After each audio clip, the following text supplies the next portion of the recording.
Congratulations. Here's the book. Well, this is what you were on. This is the hardback edition. Yep. Free Speech, A History from Socrates to Social Media. Now out in paperback. I think this week when we release this, it'll just be out. Congratulations on the paperback. Good timing on the subject, by the way. Unfortunately. Wow. Yeah. Yeah. So maybe we start there instead of, we can get into the deep history later. Current events. So you're, last time I talked to you, you were in Europe, I guess. Now you've moved to America and we're living in Magaland.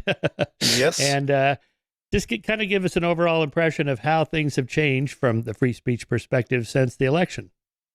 Yeah.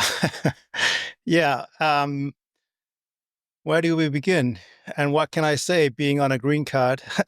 Are you on a green card? Oh, Yeah. are you worried that about anything you've said or written? I don't think people should think of me as some kind of dissident at all. But the justifications that I hear from the administration is essentially that,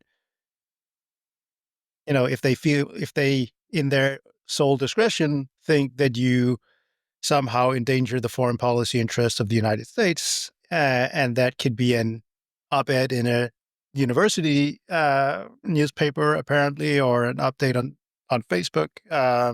You could have your visa or green card revoked, and you could be deportable. I hope it won't be sort of used even broader than currently, but who knows? Well, I mean, there are these test cases. Let's just go through some of these. The most prominent one that's been in the news is Mahmoud Khalil. Yeah. I'll just give you for the listeners. Syrian-born Palestinian came to this country in 2022 as a guest. I'm reading, by the way, from the Free Press debate they did on him, and they had a pro and con. So this is just their intro to who he is. Ostensibly to study at Columbia University. While here, he spent his time organizing campus protests in support of Hamas and Hezbollah, both officially designated by the United States as foreign terrorist organizations. In these riots, buildings were vandalized, windows smashed, classes disrupted, and students threatened with physical harm. Had Khalil disclosed his plans when applying for a visa, he would have been deemed inadmissible from the outset. That's the intro from the person taking the side that he should be deported. And so I don't know how much closely you follow that particular one, but you want to give us your thoughts on that? Yeah. So I think that, he probably organized protests, and I'm not. I think there's a lot of facts that are sort of disputed to which degree he was involved in activities that might have been criminal or violated various laws or rules. I don't think that he's been charged with any crime or that's been so.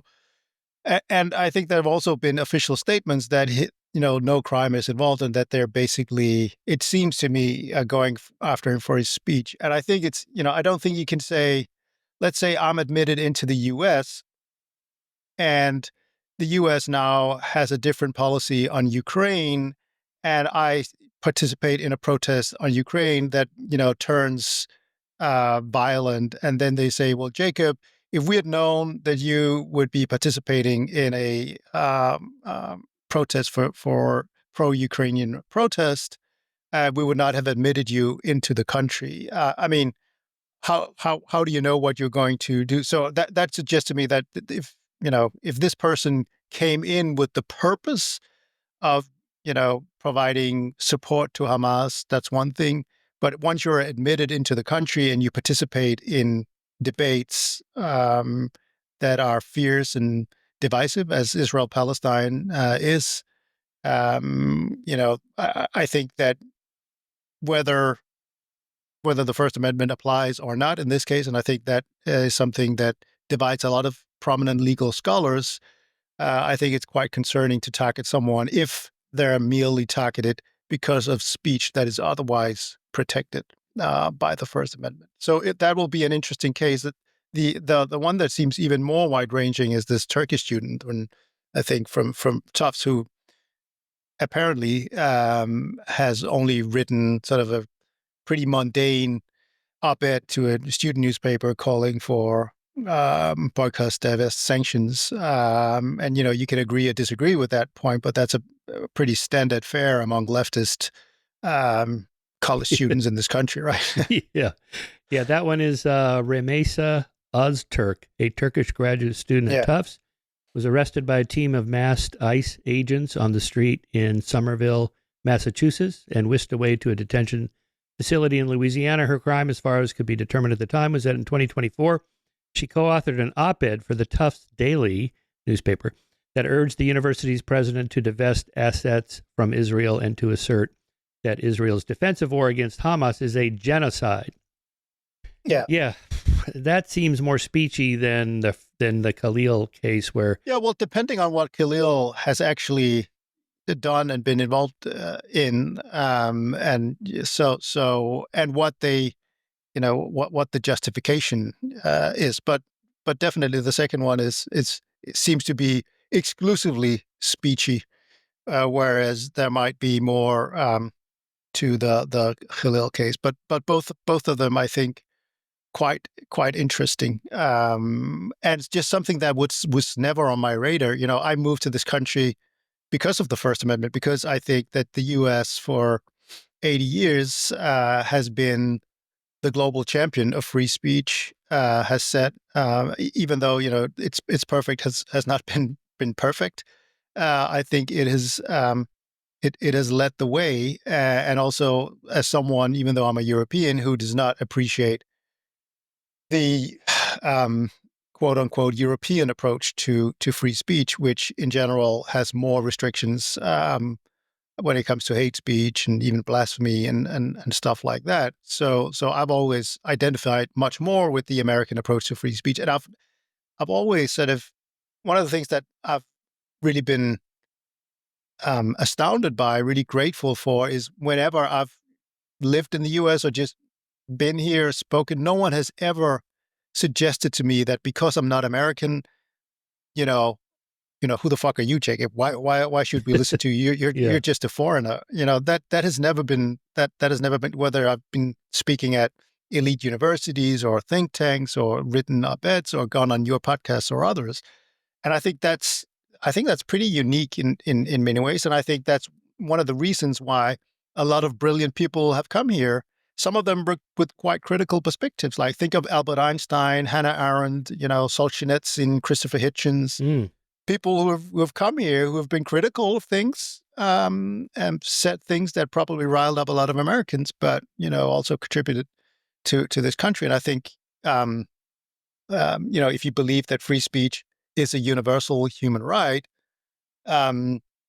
then I don't think you should distinguish between once people are in the country, I don't think you should distinguish between people who live here or people who are citizens. That would be my ideal. And I also just think that as society, you benefit from the perspectives of others. And we can also, we can talk about the history of free speech, which societies have been, the ones that have contributed the most to science, to open inquiry, and so on. Those are, cities. Think of Athens. Aristotle. He was not a citizen. He studied under Plato, got to set up an academy in Athens, and he was not a full-on fan of Athenian democracy, but he was there. So the Dutch Republic, another good example. So in that sense, I think it's a worrying direction. Then you have various other things, bogus lawsuits against media and so on by the administration. So it was quite interesting for me to watch J.D. Vance's speech in Munich on Europe, because I agreed with a lot of his criticisms about European free speech restrictions. But I don't think the current administration has sort of walked the walk and sort of lived up to its own principles. In many ways, it has Europeanized its own approach to free speech, because it's not uncommon at all for people to be deported for speech grounds in UK or France or Germany. Mm-hmm. Here's another one. Dr. Rasha Alawi, a 34-year-old Lebanese kidney transplant specialist, set to join Brown University, deported on March 10th, 2025. Upon re-entry from Lebanon, the Department of Homeland Security accused her of supporting ex-Hezbollah leader Hassan Nasrallah, claiming photos on her phone showed support for a terrorist figure, per her lawyer's statement to CNN. Despite a judge's order against removal, she's now in Lebanon with her legal team fighting to reverse the deportation. Yeah, I think that's a bit more murky. What more did they find on that phone? So um, yeah, and basically in all of these cases, it'd be great to know more about the details. But certainly, when it comes to protests, peaceful protests, social media updates, or sort of op-eds written in college newspapers, that's where I think it becomes quite scary. And also because the current administration, despite its criticizing Europe for its hate speech laws, has adopted a quite broad definition of anti-Semitism that is difficult to square with the very speech protective standard that applies under the First Amendment, under the Brandenburg versus Ohio case from 1969, which included, by the way, a KKK member who said anti-Semitic and anti-Black things.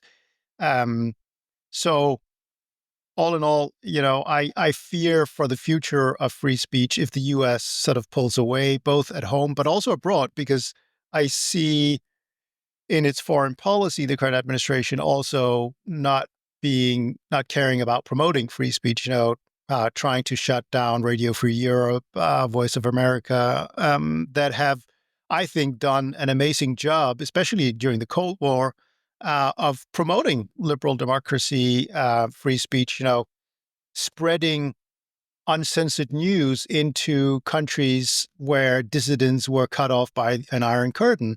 That made a huge difference in delegitimizing communist states, in empowering dissidents behind the Iron Curtain. And so if the U.S. pulls back from that, it's going to open up the ability for China to assert its influence, to influence free speech norms at the global level much more. And I think that will come back to bite democracies in the long run. Yeah, I was just watching this documentary, PBS Frontline episode on North Korea last night. I must have missed it back in the day. It turns out it was from 2014, and things are probably even worse. But the example they had was some girl band in North Korea singing about the dear leader's wife being involved in making pornography or something like that, and they were rounded up and executed. Yeah. No, I mean, one of my favorite stories from the Cold War is this guy. He's a Czechoslovakian. His name was Yuri Gans.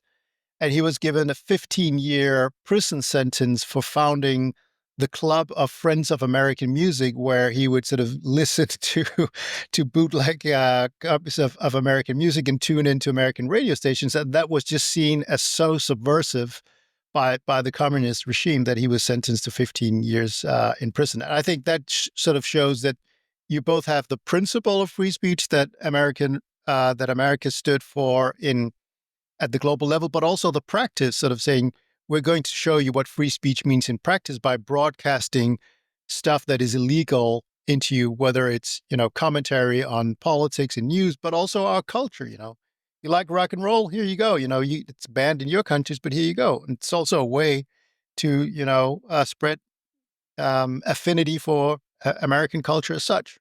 Yeah. There were examples of South Koreans launching balloons into North Korea with little messages and information about what life is like outside of North Korea. Yeah. I mean, my good friends at the Human Rights Foundation have done that, sort of sending, thumb drives and, Right. and stuff across the border. And I think those kind of tactics are hugely important. Last example here that I pulled out just for notes here. Ranjani Srinivasan, an Indian doctoral student at Columbia studying sociology, fled the U.S. on March 20th, 2025, after ICE searched her residence. The State Department revoked her visa, alleging, quote, she advocated violence and terrorism through pro-Palestinian views, per a DHS notice quoted by the New York Times. She denied organizing protests, and self-deported to Canada. Her case is closed until she returns. So, I mean, there's just lots of examples of these. Those are the most prominent ones. Yeah, and I mean, I think this is something that I've seen before in statements from officials where they seem to equate automatically pro-Palestinian with pro-violence and pro-terrorism. Now, of course, there are, unfortunately, quite a few examples of pro-Palestinians advocating for explicit terrorism, even speech that we prohibited in the U.S., where it's sort of clear incitement. But obviously, being pro-Palestinian is not automatically being in favor of violence or terrorism. So if you adopt a policy where you say, well, essentially pro-Palestinian viewpoints is automatically pro-violence, pro-terrorism, and is deportable, then that's, in my view, incompatible with any meaningful notion of freedom of expression, even if we assume that the First Amendment offers no protection to visa holders or legal permanent residents. Yeah. Well, I guess the problem is like with immigration, when it becomes too much of a problem and then there's a demand for somebody to do something about it. So the government leans in with a heavy hand and ends up catching more. They want to catch the bad guys. Okay, that's good. But then you end up catching more in your net than you would have. You've widened your hit criteria to include more people that are actually innocent. And that would be the case with just general immigration as well. I mean, my analogy is that I live in Southern California. We've had illegal Mexicans here for my whole life. And it was never really a problem. No one really cared. Everybody knows how it works, thousands or tens of thousands, not a problem. But then, in the last 4 years, it became millions and then maybe tens of millions. And then it finally, everybody said, that's enough. Yeah. And then, so you get this overreaction. Yeah. Yeah. But, I mean, I think it's, legitimate for any country to want to control its borders. And I can understand why lots of Americans are concerned about illegal immigration. But I think that when you target people for their speech, that does very little to tackle, the problem that we're talking about. The people who have viewpoints. I mean, unless you just want to get rid of anyone who has said anything that the administration finds disfavors, then targeting people on the basis of their speech seems more to have to do with sort of wanting to punish specific viewpoints, maybe fight battles in the culture war and so on, than to actually do something about illegal immigration. But you're certainly right that this is an example where there can be real problems. Government reacts with draconian measures, and people get caught in the dragnet. Well, here, after October 7th, there was all the, pushback against Israel's response in Gaza, and then, support for Palestinians and the people of Gaza that were not Hamas.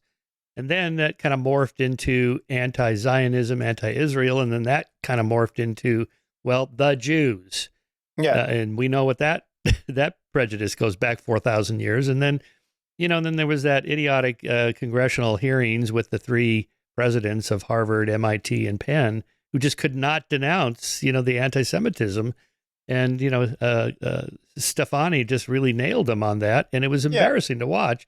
And it was my view on that was that they what they said, if they had a consistent line throughout the years, what they said was probably sort of legally the right thing to do. Like if they were to say, well, at Harvard and MIT and UPenn, we're private institutions, the First Amendment does not apply to us directly, but we hold free speech and academic freedom in such a high regard that we apply it analogously. But everyone who has witnessed what's going on at higher ed, at elite universities, knows full well that that is not the line that they've been that Right. they've been applying when it comes to other groups. And so you can understand why Jewish groups say, well, okay, so when it's to do with Israel and Jews, the line is you can sort of call for genocide unless it's sort of incitement, imminent incitement that is also likely to produce some kind of violence. But when it comes to um, trans people or African American students, then microaggressions is sufficient to be disciplined. That's what I think went really wrong there. That it was quite obvious that there were double standards at play. Yeah. Yeah, and again, people just see that and go, "Come on, that is ridiculous." We thought we ended anti-Semitism decades ago, and now it's roaring back. Somebody needs to Yeah, do something about it. And yeah, then, but I think so in post October 7th, in many European countries, there's been quite a severe crackdown by police and um, authorities. And what we've seen there is, so I interviewed this woman. She's an Israeli Jew on the far left, um, but she's very critical of Israel. Moved to Germany 20 years ago because she doesn't like the Israeli government. She's been arrested or detained 4 times now by peacefully protesting with a placard that says, "As an Israeli Jew, stop the genocide in Gaza." And again, you don't have to agree with her assessment that it's a genocide to see that, that's just a peaceful political protest that obviously should not result in someone being arrested. And sort of the specter of an Israeli Jew being arrested, detained by German police in Berlin, sort of saying it's that that's shows the dangers of restricting free speech, right? Sometimes when you start policing free speech in an unprincipled manner, you you end up hitting sort of the the very groups that you purport to want to protect. In this case, Israeli Jews, because Germany feels a special relationship, a special obligation to protect Israel and Jews. yeah. Well, another way I think about it too is that you have X number of people that are applying to come in under green cards or whatever, and you're going to have some percentage less than 100% of those you let in. So who should we let in? Well, I happen to have been involved in this with my wife, who's from Cologne, Germany, and so I sat in on the immigration interview with her. And they asked. I mean, some of the questions were kind of funny. Like, "Are you coming here to be a sex worker?" "No, I'm marrying this guy." "Oh, okay." But then, have you ever joined a neo-Nazi group when you were in Germany, or a Nazi Yeah. group, or any terrorist? I mean, first of all, what kind of idiot would go, "Oh yeah, I Yeah. did. I just love the neo-Nazis." But so maybe this is a trick question of some sorts. But had she said something like, "Well, as a matter of fact, I do support Yeah. the AFD, ADF, or whatever it is, if it was in vogue back then, 10 years ago, and I support the far right, and yeah, and Sieg Heil," they would have said, "Well, thank you very much. You can take a plane back home," right? Yeah. You have to have some criteria, and if they, Yeah. But I agree with that. I think there's a difference between, letting people in, but once they're in the country, hmm, um, then I think the free speech should apply to you. Of course, you can screen people, and you can get into you know debates about what kinds of statements should be disqualifying for allowing you entry. But there, I think, government should have much more discretion. Then once you're in, we've screened you, you've qualified for the criteria. There was no fraud involved.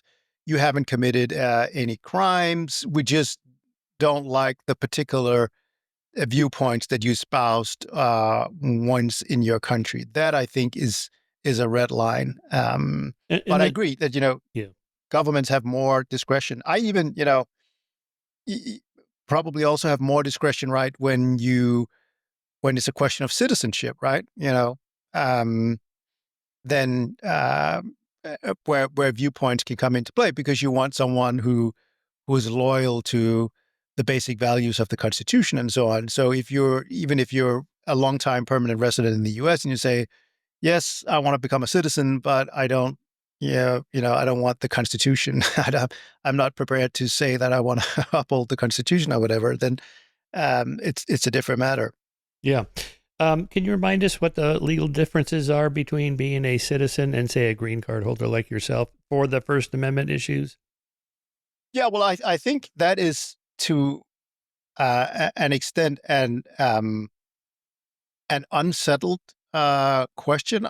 So there's this case, I think it's called Bridges versus Wixon from 1945, where the Supreme Court says that there are, foreign nationals are accorded the rights to free speech and freedom of the press. But that does not necessarily say to which extent the First Amendment applies to foreign nationals, and so we also have this law which says that if the Secretary of State deems that you are and I'm paraphrasing here, a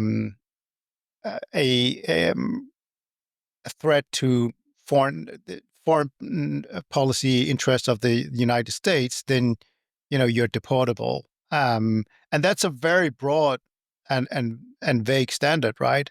And so you would hope that a government says, well, for a person to satisfy that standard, that really has to be exceptional. It should not be a tough student who wrote something that many others write in a college newspaper. It should because we unearthed that person had real ties to Hamas, for instance. Yeah, I haven't heard any updates on the Khalil case if it was determined to what extent he was involved in protests. It's one thing to say, we're really upset about the way Israel has handled their response to October 7th, and therefore we're going to put up signs and march out here and so on. But to block a building and say, okay, we're not going to let Jewish students into the building, whatever it was exactly. I guess it comes down to, was he one of the guys standing there blocking the Yeah, door? exactly. Or was he just out there saying, somebody should do something and we're upset, which is slightly different? Yeah. And I mean, if I tomorrow, if there was a demonstration here at Vanderbilt tomorrow, and I physically, charged the administration building and vandalized it, throw me out of the country. Yeah. And prosecute me for trespassing and vandalism and throw me out of the country. If I stand in front of the Vanderbilt building and say, protest peacefully, then, I don't think it should matter whether I was a Danish citizen or a U.S. citizen. Yeah. Well, this is a little bit like the January 6th speech by Trump. Did he incite violence? He said we're going to march peacefully.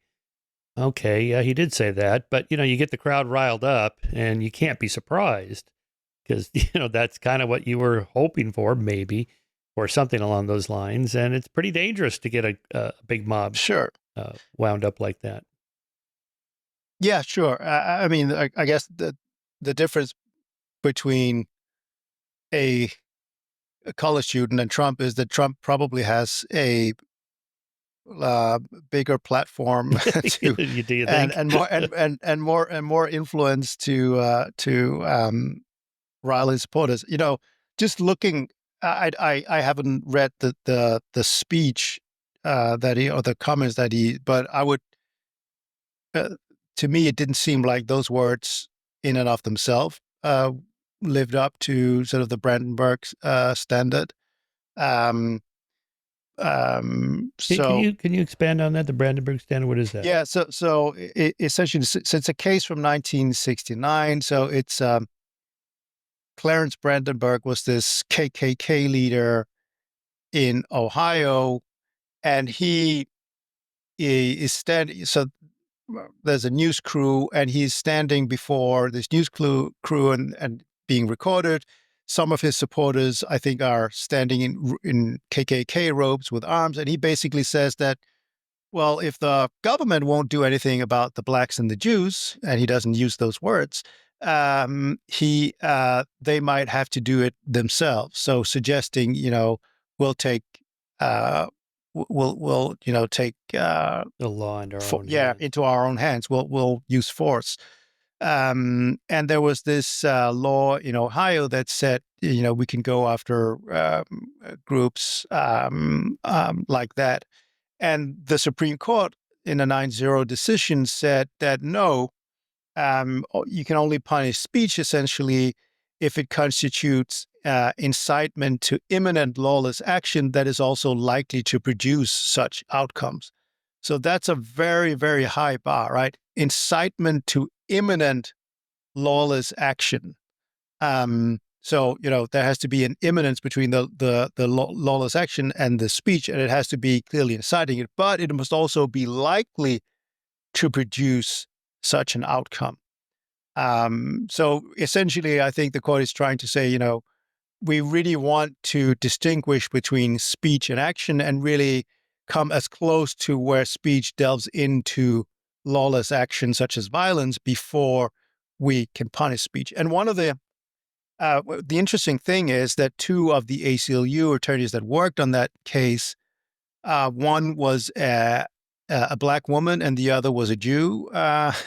So they were sort of very principled, said, we obviously don't agree with Clarence Brandenburg, but we think it's incredibly important to protect the right of free speech, even of bigots, because that is the best basis of protecting the rights of everyone, including minorities. And of course, one of the judges on the Supreme Court was Thurgood Marshall, the first black Supreme Court justice in American history, and he of course did not dissent in that case, and I think it was in line with his view on free speech. In fact, there's an interesting anecdote here is that for a long time, he also worked at the NAACP, and the NAACP tried to get the Birth of a Nation banned in a number of states because of its racist tenor. And Thurgood Marshall writes a letter at some point where he says, we're fighting against bans on, censorship bans of films that depict interracial marriages and, shows black people in a positive light all across the South. Now we're at the same time trying to ban the Birth of a Nation because we don't like the racism in it. That doesn't make sense. We have to change our position on that. So this was before he became a Supreme Court judge. And I think that sort of shows the civil libertarian spirit behind the First Amendment that really breathed new life into the First Amendment in the 50s and the 60s, not least due to the civil rights movement, which really saw free speech as essential to its struggle for equality. And I'm sure I said this the last time I was on your podcast, but John Lewis later on in his life said that, without free speech and the First Amendment, the civil rights movement would have been like a bird without wings. So really shining a light on how essential free speech was for equality. Today, unfortunately, you see a lot of people on the left who view free speech and equality not as mutually reinforcing, but mutually exclusive, or at the very least in tension. And I think that's quite misguided. Why is that? Yeah, that's an interesting question. I think, some of it comes from good intentions that younger generations are much more attuned to equality. They want minorities to flourish. Another thing is probably that they did not experience the civil rights movement and it's far removed from them. So they don't have that sense. They didn't see how essential free speech was to that struggle. And actually, for many of the other sort of movements for social progress in the U.S., whether, anti-war demonstrations or gay marriage and so on. And so they've mostly grown up where speech was online on social media where you get a lot of where you're confronted with lots of the dark sides of free speech, and that so maybe you tend to, including racism and bigotry, so maybe you tend to view free speech as being more harmful than beneficial, because on the one hand, you take all the benefits of free speech that previous generations won for you for granted, and now you're confronted with the harms, the dark sides of free speech everywhere you go online, and so that skews your perception of the cost benefit analysis of free speech, if you like. Yeah, I think that's probably right, as well as the amount of moral progress we've made. The kinds of violations we're really willing to tolerate get ever smaller. So Yeah, the big issues have been tackled: slavery and Jim Crow and women's rights and gay rights and animal yeah. rights and workers' rights and children's rights and so on. What's left? Well, okay, trans rights and LGBTQ and microaggressions against them by not using the right pronoun. And all of a sudden we're debating pronouns. And, to some people, this is idiotic. How did it get to this point? Well, that's in part how we made so much progress. Yeah, and also just I think this is sort of this idea that people don't think principled about it. General part of that is just that human beings are not very principled, and it's What?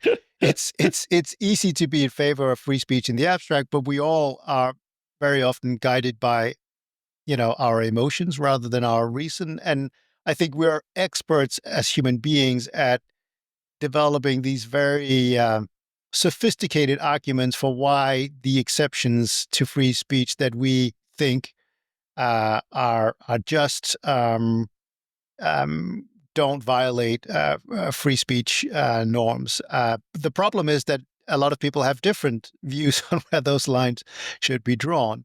And so I think that there's also this tendency of saying, well, okay, maybe free speech was important to secure equality, but now, let's pull up the ladder and ensure that free speech can't be used to roll back that progress.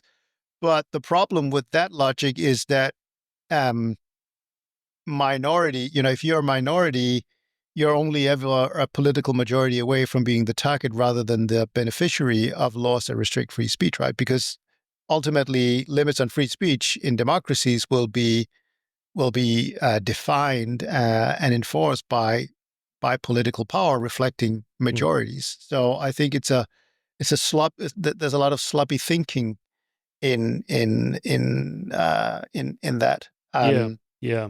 Well, then there's the private versus public distinction. If Elon wants to allow, the Andrew Tates of the world back onto X to spew their hate and bigotry and misogyny and racism, it's his company. I mean, the government can't stop him from doing that. But on the other hand, we don't have to tolerate it. We don't have to follow it or participate in it. I guess that would be the civil libertarian response to that. Yeah, and I mean, yeah, definitely. I mean, the Elon Musk situation is interesting in the sense that he, at one point, branded himself as a free speech absolutist, but it didn't take very long Yes, right. before he, the terms and conditions that apply to that free speech absolutism, grew longer every day, and he started sort of using his own sort of anti-woke um, sensorial policies to target people he didn't like. Mhm. And now he's essentially working for the government. And that complicates sort of the private public distinction somewhat, perhaps. Yeah. But yeah, I generally agree that, the government should not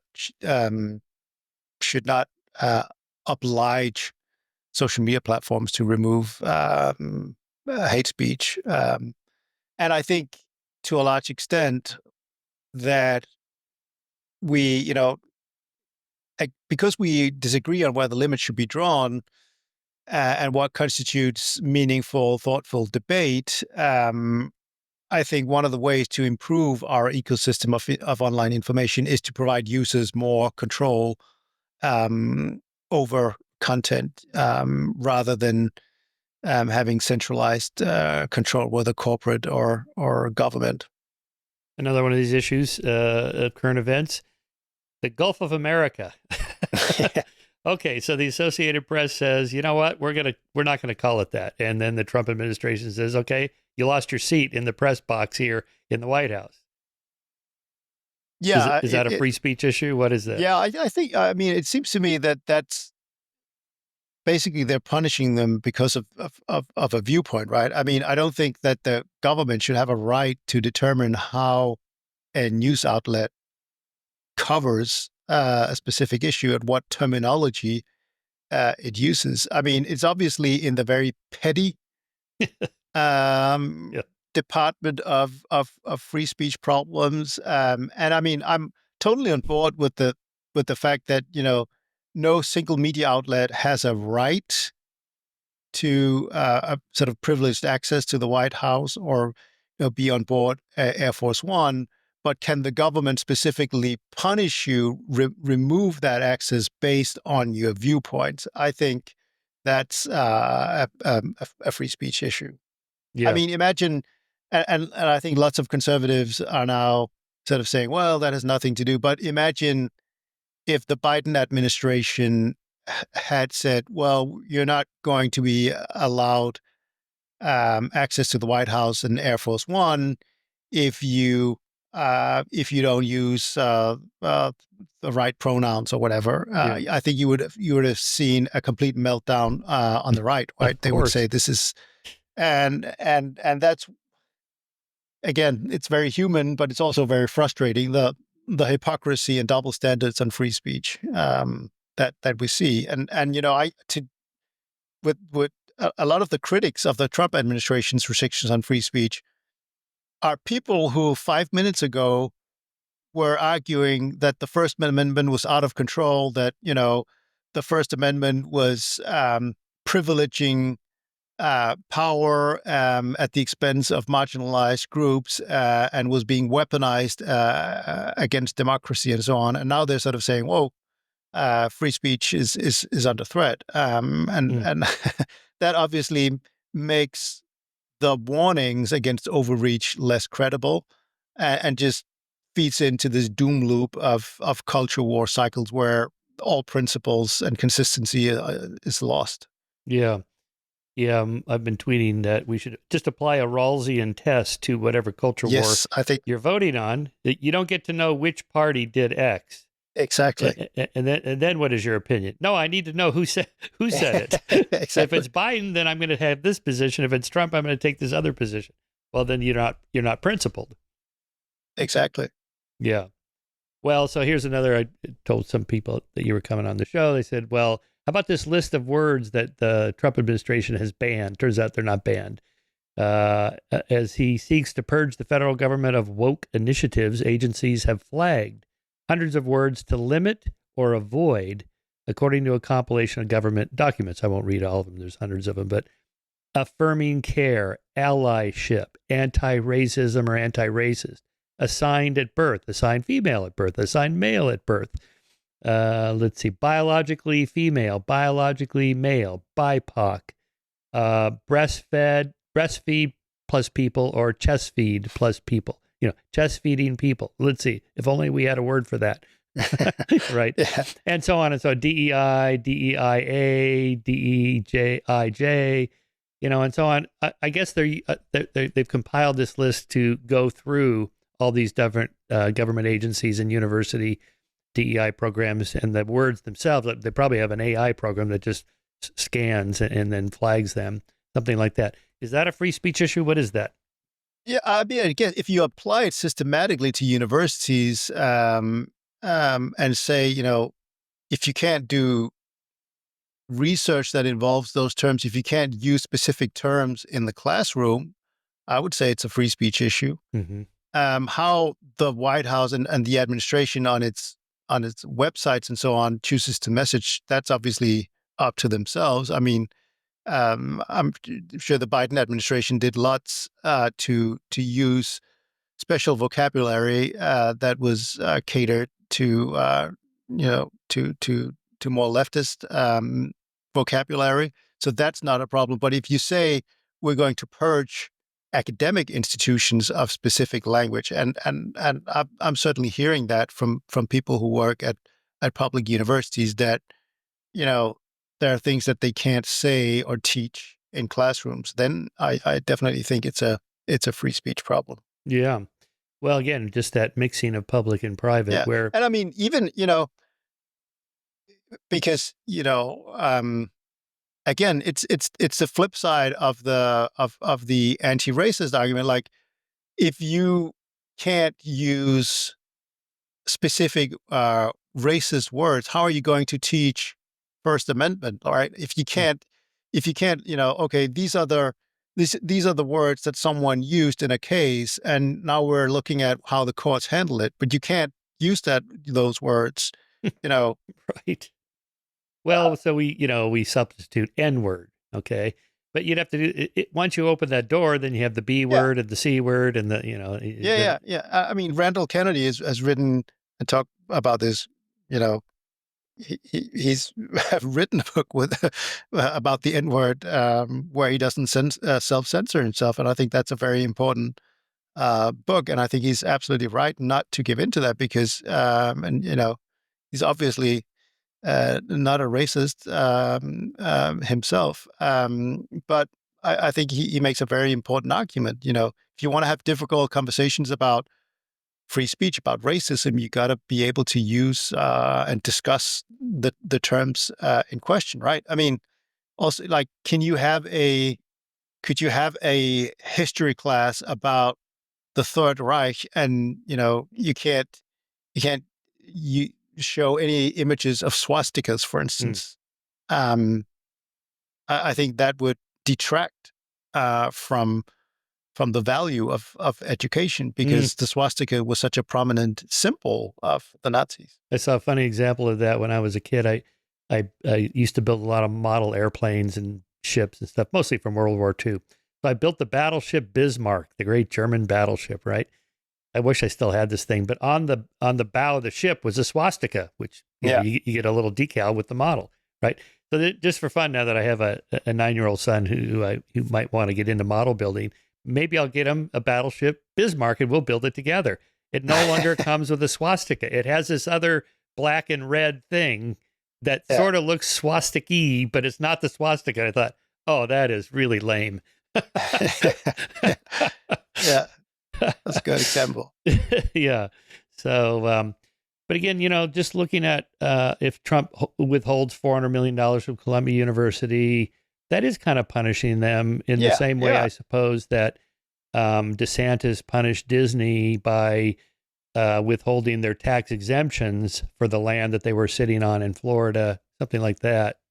Yeah. I think it's a part of a pattern of sort of the right having legitimate grievances about ideological overreach in academic institutions, that of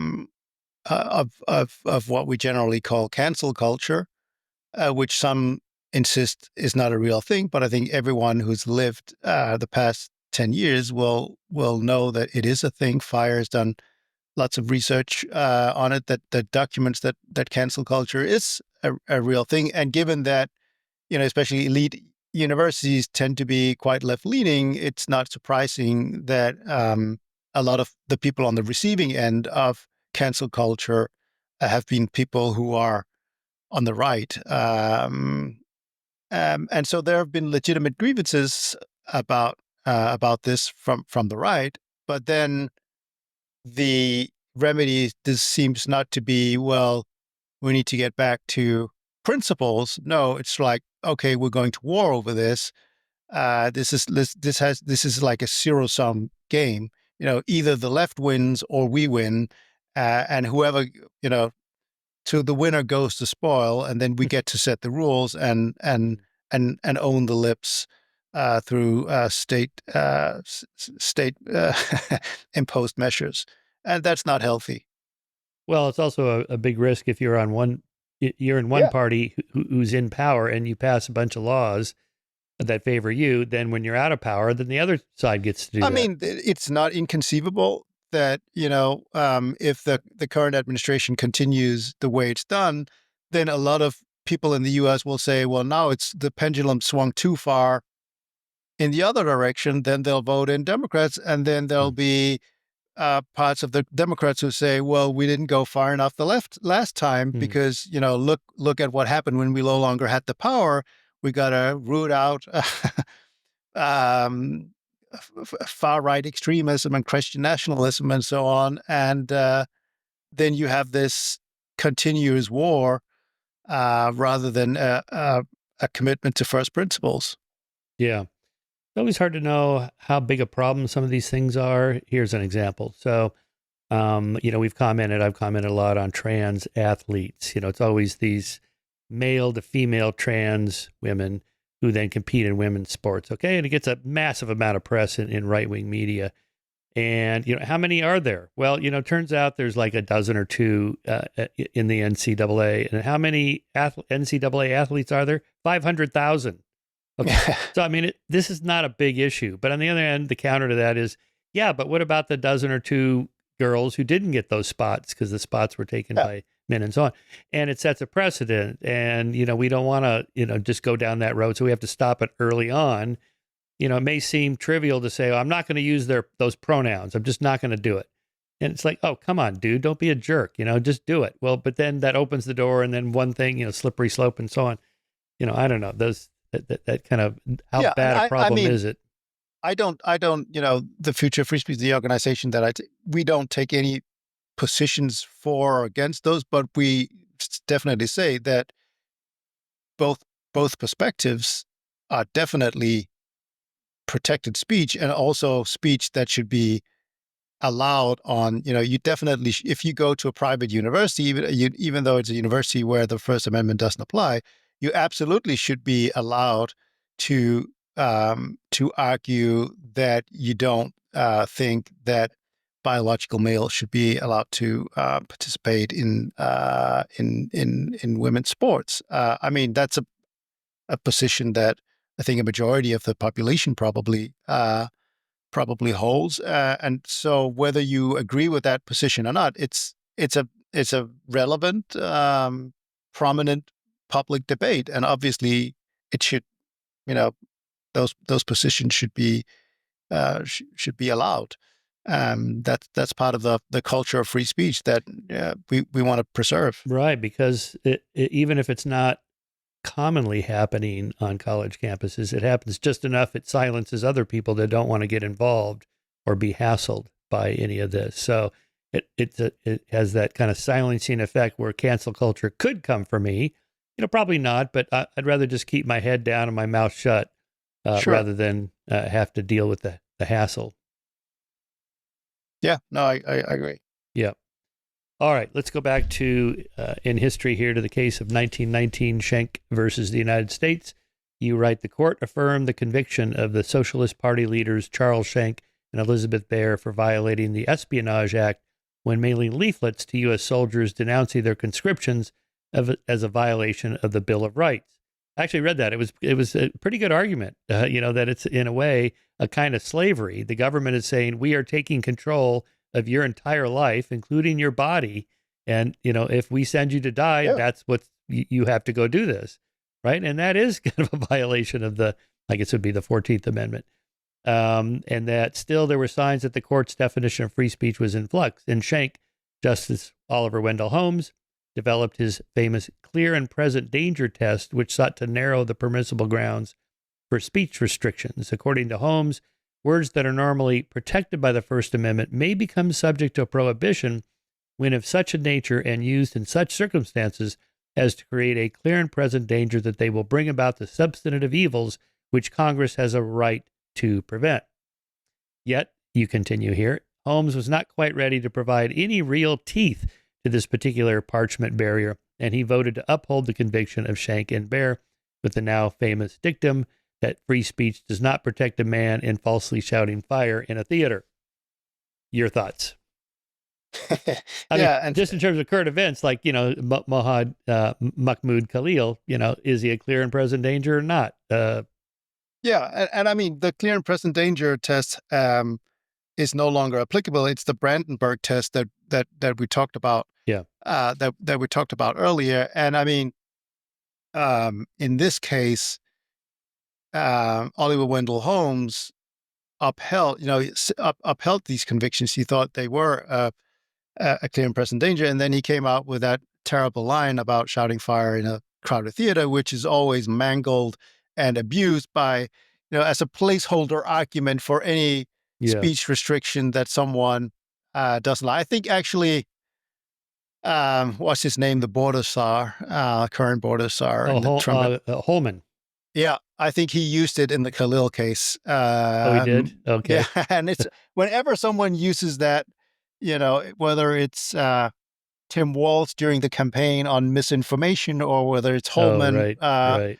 It's a surefire sign that people are trying to have sort of bad faith arguments in favor of restricting free speech. The interesting thing is that Holmes changed his mind in the Abrams case that very same year, so he dissented along with Louis Brandeis, and he that dissent became a very famous one that would lay the foundation for a more civil libertarian interpretation of the First Amendment that would sort of grow over time, culminating in the Brandenburg case in 1969, but also, you have the New York Times versus Sullivan case from 1964, which provides robust protection of the media's right to criticize public officials, for instance. And you have a number of other cases protecting the right of peaceful protest, Edwards versus South Carolina, and others. Term in Yellow case is an interesting one. In fact, we talked about anti-Semitism earlier, and I think in some of almost all of the the very sort of consequential cases that have provided really strong protections of free speech, many of them anti-Semitism has been a part, like Neer versus Minnesota, which said that you can't have prior restraints. That involved anti-Semitism. As I said, Brandenburg versus Ohio involves anti-Semitism. The Term in Yellow case from 1949, I think, was this defrocked Catholic priest who was a rabid anti-Semite who gave this speech, and protesters then attacked the speech. They wanted sort of to get to this priest, and then the priest was fined for breach of order or something along those lines. And then a majority in the Supreme Court said, well, you can't have a situation where someone, even if they say something provocative, then people attack him, and then the person who spoke out but who didn't incite to violence is punished for that. And that there's a very interesting dissenting opinion in that case from Robert H. Jackson. And he's an interesting case in and of itself because he was the U.S. prosecutor in Nuremberg. So he prosecuted war criminals, sentenced several leading Nazis to death. What the lessons that he took from that was that the Bill of Rights and the Constitution can't be made into a suicide pact. So, and that's the exact argument that he used in the Term in Yellow case. He was in favor of this priest, this intolerant, anti-Semitic, racist preach, that he could be punished for that speech. But the interesting thing is that in 1963, the Term in Yellow case, so the protections of a fascist-friendly, anti-Semitic speech, was used to protect the right of 187 Black students from peacefully protesting in Columbia, South Carolina, where the police and the city administrator arrested them because their argument was, well, the white population of South Carolina, of Columbia, is going to be upset about you guys protesting against segregation, and therefore we're going, we ban, you have to disperse. If you don't, we're going to arrest you. They persisted and they were arrested. So that, I think, is a very good example of how protections of bigots can benefit persecuted minorities. Yeah. Okay, free expression as speech. flag burning, Madonna's sexualized videos, or older cases. But a protest is a kind of expression, or maybe burning the American flag in protest of Israel, something like that. I guess, again, it just comes down to what effects does that have on people's behavior. I guess another case study would be in pornography. The conservative may argue it kind of degrades the society as a whole, Yeah. this kind of thing, and we want to. That's kind of a harm done to people. Yeah. So let's start with the burning of flags and other items. So the Supreme Court has said that flag burning is protected under the First Amendment. Um, it's interesting. I think in Louisiana and maybe in a few other southern states, they have laws on the books that criminalize the burning or desecration of the Confederate flag. Interesting. So let's imagine that the ban against flag burning was overturned, and because Trump has proposed that that flag burning should be punished with a 1 year in prison. Would that then also free the way for Louisiana to punish someone who burned the Confederate flag? Or, should you carve out a narrow exception just for the American flag? And my home country, Denmark, in, last year, no, I think it was in 2023. In 2017, we abolished our blasphemy ban finally. Proud to say that I played a significant part in that campaign. But then there were these far right agitators who started burning Qurans in Denmark and Sweden. And various jihadist groups started making threats. Muslim majority countries, put pressure on the Danish government. And remember, this year is the 20th anniversary of the cartoon affairs, right? Of the Danish newspaper Jyllandsposten publishing a number of cartoons depicting the Prophet Muhammad. Then the Danish government held firm, said, we're not going to punish a independent newspaper for publishing cartoons, even if they offend 1 billion Muslims. But now the Danish government bent over backwards for what I call the jihadist veto and said, we're going to introduce a law which punishes with prison of up to 2 years the desecration of sacred texts. Think about that, So if you burn or otherwise desecrate the Quran or the Bible, you risk a punishment of 2 years in prison. Now, you can take the Danish constitution and you can torch it. You could take, Das Kapital by Karl Marx. If you're, even though you might be a committed Marxist, you could take The Wealth of Nations. If you're a classical liberal, you can burn those, but you can't burn a Quran. That's absurd.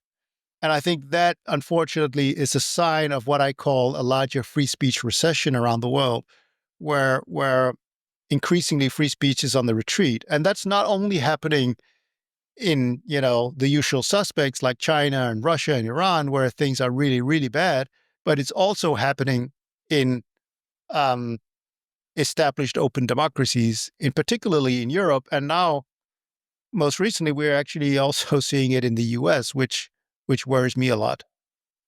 Yeah. Social media, tech companies, and what role they have. Since we last spoke, there's been a lot of criticisms of Facebook and some of the other companies, Instagram and so on, for their effects on teen depression and anxiety and mental health, even physical health. The government should do something, or tech companies should do something before the government does something. We have a crisis in society. These kids are being harmed by online digital content. What should be done? What are your thoughts on all that? Yeah, I think that it's probably true. I mean, I'm someone who has a daughter who's turns 13 in 2 days. I have I have a son who's 15. Oh boy. And I certainly battle with them about screen time, and have various ways of trying to limit it. I also just feel it on my own well-being. There's a study that said if you have a smartphone, but you limit it to if you limit it to only sort of allowing texts and calls, you see a measurable increase in well-being, in cognitive abilities, and so Really? on. That's Yeah, great. compared to the control groups. And I feel it. Like, I feel there are days where I just feel like I'm not present in mine at all. I just reflexively reach out for my phone. I just need a distraction.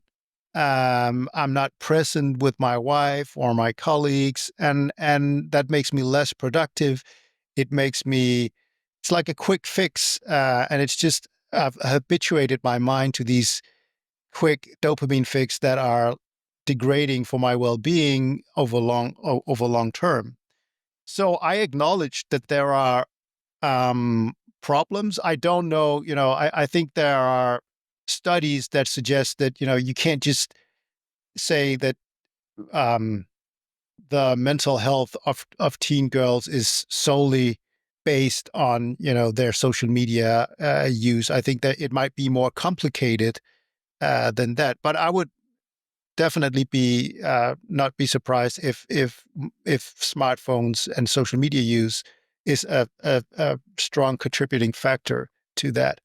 But does that mean that the government should ban children from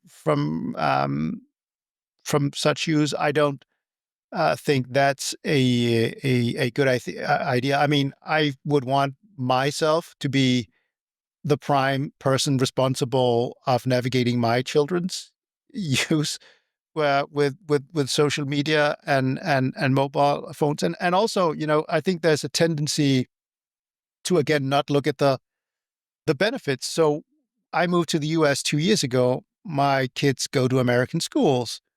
They had no problems with language. They It's not only that they're fluent in English, but they also knew the memes, the cultural references, and so on. Why did they know that? Why could they speak with an American accent? Because of YouTube. So that was a huge boost for them. If they had not had access to YouTube and social media at all, they likely, their transition into an American school would likely have been a lot more difficult. It might have been more difficult to make friends and understand sort of all the things that they're talking about. So that's another thing. I have one of my interns here is a really smart guy at Vanderbilt. He studies mathematics. He's a lot smarter than me, but he says, every day after class, I go on YouTube and ChatGPT, because that helps me so much, better understand. It's like having an online tutor. It's not to cheat or anything. It's just to better understand, be able to ask questions, and then you have like or watch instructional videos from a math genius. So it just improves and deepens your knowledge. I mean, those are amazing resources to have. So again, there are trade-offs, right? And I think having the government setting up these very blunt sort of prohibitions is likely to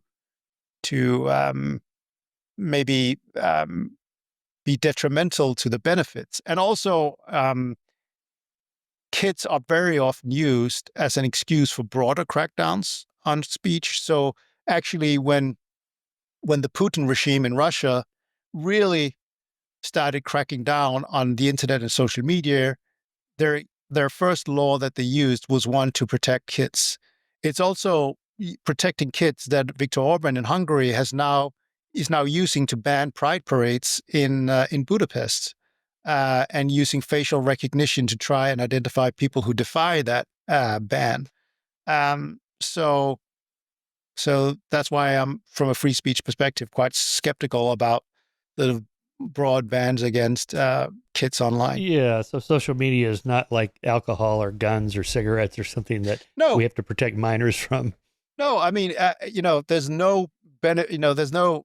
There might be sort of a subjective benefit of smoking tobacco, right? It might be, nice for you socially hanging out, but there's no sort of objective, tangible benefit in the same way that there's an objective, tangible benefit from spending time on YouTube watching instructional math videos or watching Right. YouTube in order to improve your proficiency in a foreign language. I've learned a lot just watching endless documentaries on YouTube. Yeah, And then they just feed me stuff that I already like, and a lot of it I like. It's like, this is good. On the other yeah, hand, I do waste a lot of time watching crazy videos on Twitter yeah. of What I found is that if you spend 20 minutes ruthlessly purging your sort of going through your X feed, and when they sort of feed you ridiculous videos that's pure engagement farming, and you just say not interested, not interested, not interested, not interested, it improves your feed quite a bit. it learns. Yeah, yeah, it Yeah. does. The problem is they are entertaining. Some of them. They are entertaining, but Hold they're my beer while I jump off the roof and try to make it to the pool. Oh yeah, no. yeah. No, Or but those things I've purged, so that saves me that saves me time. and FOMO, just like people I know that I follow online, it's like they win these awards and they get these great speaking engagements. And it's like, hey, how come I didn't get invited to that conference? Yeah, exactly. I didn't even know about it 5 minutes ago, but now I'm upset. Yeah, yeah, yeah. It's just crazy. In that way, I think it's sort of rigged against us and uses our fragile human psychology against us.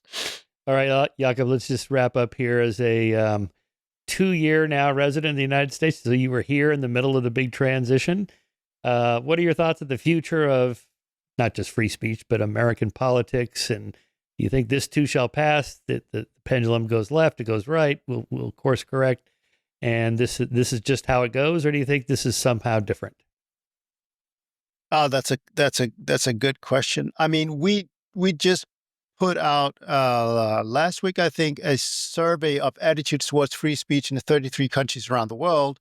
And worryingly, the U.S. dropped from third to ninth. We also did one in 2021, so that's a bad sign. You On mean the other hand, people in other countries of what they think of Americans' attitudes about free speech? Is that what you're asking? no. So it's like 52,000 respondents in 33 countries around the world. We asked them, a number of questions, not only sort of support for free speech in the abstract, but also should it be allowed to criticize the government? Oh, I see. Should be allowed to say something offensive about minorities, religion, insult the national flag, spread false information, and so on. And you see huge differences between cultures and regions and so on. Norway's number one, Denmark's number two. Surprisingly, I think Hungary is number three, which I think What?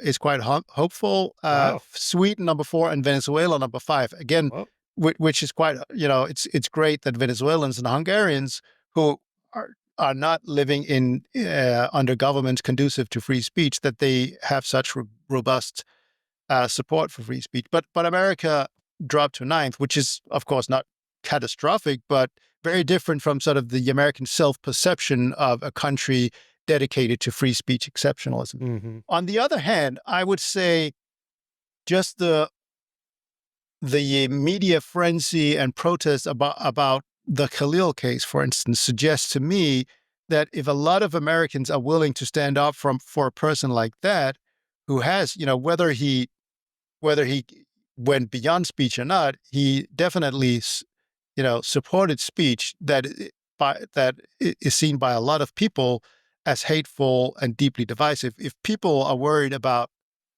an immigrant who says really deeply controversial speech, it suggests to me that there will be a huge reaction from the American people if the government starts overreaching. And, there's a parallel with that to the Sedition Act of 1798. So remember, this was 7 years after the ratification of the First Amendment in 1791. And the Federalists, under President John Adams, adopted this law that essentially made criticism of Adams and Congress, which was dominated by Federalists, a crime. And the Democrat Republicans of Jefferson and Madison were vehemently opposed to that. And you have some great arguments for and against free speech. But essentially, this was not settled by the courts. Lots of people were convicted. The Sedition Act was not overturned, but in the election of 1800, the Federalists were trounced. And I think a lot of historians say that part of that was a backlash against the crackdown on speech by the Federalists. The American people did not want to be told what it could and could not say about the government who derived its powers from the people. And so that's what I'm hopeful would happen again if, some of the speech restrictive policies that we've seen in these the first months of the Trump administration are sort of expanded more broadly, that there would be strong reaction. Because I think, unlike authoritarian countries, I think it's quite difficult to rein in civil society in the U.S. For many different reasons. There's a strong civil society. There's lots of independent media. You have federalism, so you have states that are blue, states that are red, and so on. And you don't see that in Europe. There was certainly people who protested against the bill that I told you about burning Qurans, but there was no massive popular protest, and you don't see massive popular protests against the expansion of hate speech laws and so on in Europe. So there is that sort of feeling I still among Americans that this is a country founded upon revolutionary dissent, right? John Adams in 1815, when he looked back at the American Revolution, he said, the American Revolution, what was that? Was it the war? No, that was a consequence of it. The revolution was in the minds of the people. And what revolutionized the minds of the people? Speech. And what was the method of spreading speech? Free press, free speech. All those pamphlets. Yes, exactly. Common Sense. Thomas Paine, one of the greats. By a recent implant to the U.S., right? to That's the right. Yeah, exactly. To the pre-U.S. Yeah. That's great. Wow. You are a font of deep historical knowledge, ladies and gentlemen. If you want to hear Jakob go on like that for 500 pages, here it is. And it's also available on audio, which I also listen to. Well worth it. So check it out. Free Speech, a history from Socrates to social media. Jakob, thank you so much for your work, and congratulations on the new organizations and living in America. Glad to have you here. Thank you so much, Michael. Hope I'll be able to remain here. All right. Well, yeah. No. I'll come to your defense if necessary. Thanks. Okay. Thanks so much. Bye.